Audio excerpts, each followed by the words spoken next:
Okay, today we're going to talk on EPF. So how much EPF do you actually need? We used to think that 250,000 ringgit upon our retirement at age 55 or 60, we can actually get to use that amount of money for the next 20 years after we have retired and stopped working. But the fact is that the real number is actually much higher than you think in today's year of 2026. So the estimator is actually about 390,000 to all the way to 1.3 million. So why is that so in this era is because the value of money has changed. There's also a rising cost, a longer lifespan for us, and also KWSB's guideline for a new standard. So I divided into three tiers. Tier one is a very basic tier where it may only cover for food and medicine, and maybe it will last you about 1,600 a month for the next 20 years. Tier two is about 650,000, whereby you could still live with a reasonable lifestyle, spending about 2,700 a month. And about tier three itself is 1.3 million, which maybe you can actually have extra to go for traveling, to enjoy some of your hobbies, and also to be less stressful.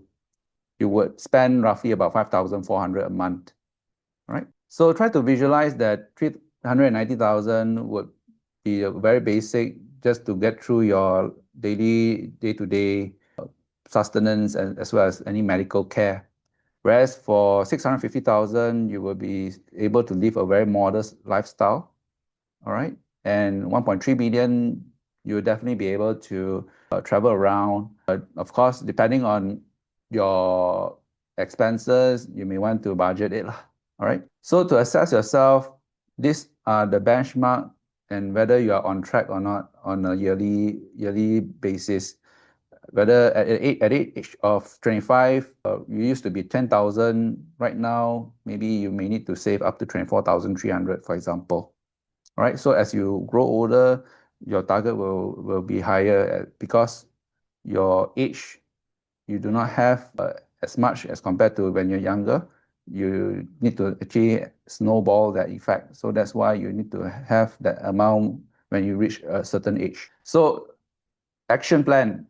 If let's say you find yourself behind, don't panic. There are tactical moves that you can actually boost your EPF savings, such as doing a voluntary top up on top of your EPF contribution to your employer, as well as your employer's contribution regularly.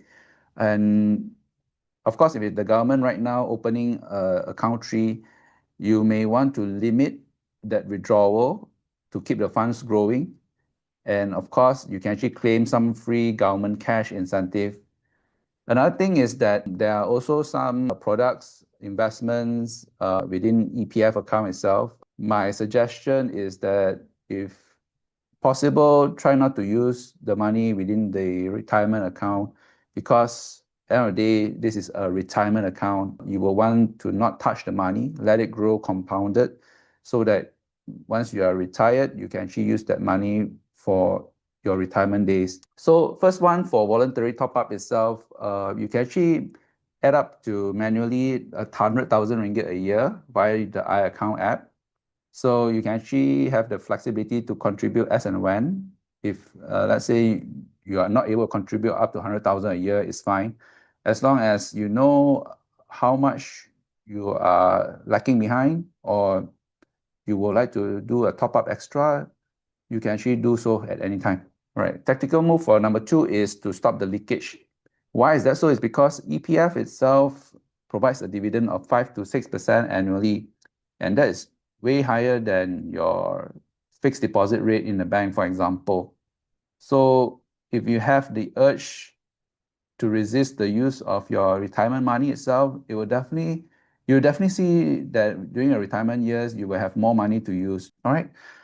Third is for the ISRM Plus, for this free government cash, if let's say you are a freelancer, a gig worker, or a self-employed individual, you can actually register for the account itself, and the government will actually match your contribution up to 600 ringgit a year. But of course, all these on and off offers, it will change over time. So today we're talking about 2026, so I wouldn't know what will be in the future. So this is something temporary. So I would say take control of your future, because today, as a Malaysian itself, let's say today you are a young adult, just started work at the age of 18 or 21. You might think that retirement is so far away. If you're talking about retirement at age 55 or even 60, there's another 35 years to 40 years before I retire. So why do I have to think so far?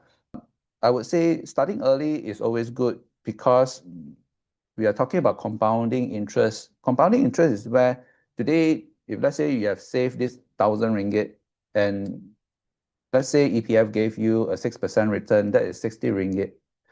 And the next year itself, if you have decided to save another 1,000 ringgit, you will be earning an interest of 6% on top of that 1,060 ringgit plus another 1,000 that you have contributed. And that will be a snowball effect. So when you start early itself, it will make your retirement easier, because if let's say today, if you compare to someone age 25 and 45, a 45 years old will only have 10 years to do their retirement, and they do not have time to actually do all this.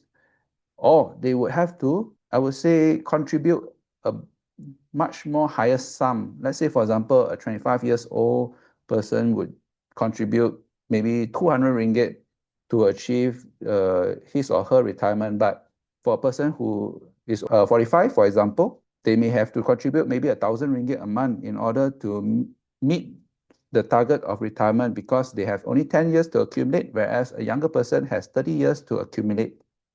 Of course, we can talk about this in the next video on what sort of investment vehicles are there in the market that can help us to achieve our retirement.